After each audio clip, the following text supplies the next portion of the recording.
देश की राजनीति दिल्ली में रामलीला मैदान मंच तैयार था। मौका था दिल्ली की नई सीएम रेखा गुप्ता के राज्याभिषेक का। मौका भी खास था क्योंकि इंद्रप्रस्थ में वनवास खत्म हुआ था। 27 साल बाद बीजेपी की सत्ता वापसी हुई थी। अब इस मौके पर देश भर से मेहमान आए, लेकिन सबसे ज्यादा चर्चा हो रही है मोदी के हनुमान की। जी हां, हम बात कर रहे हैं आंध्र प्रदेश के डिप्टी सीएम पवन कल्याण की। देखिए, पीएम मोदी की एंट्री के बाद जिस एक शख्स से उन्होंने खुलकर बात की, वो मोदी के लिए दक्षिण भारत की कमान संभालने वाले उनके हनुमान यानी पवन कल्याण हैं।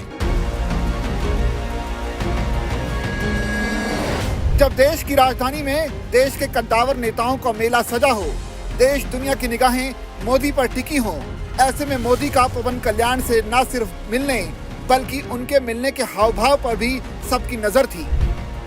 पीएम मोदी मंच पर खड़े सभी मुख्यमंत्रियों को हाथ जोड़कर नमस्कार करते हुए वो आगे बढ़ते जा रहे थे, तभी उनकी नजर पवन कल्याण पर पड़ती है। जी हां, दक्षिण भारत में हिंदू नेता का प्रतीक और आंध्र प्रदेश के डिप्टी सीएम पवन कल्याण को देखते ही पीएम मोदी रुक जाते हैं। उनका हाथ खींचकर हाथ मिलाते हैं। चुटीले हंसी मजाक का सिलसिला भी चलता है और फिर मोदी आगे बढ़ जाते हैं।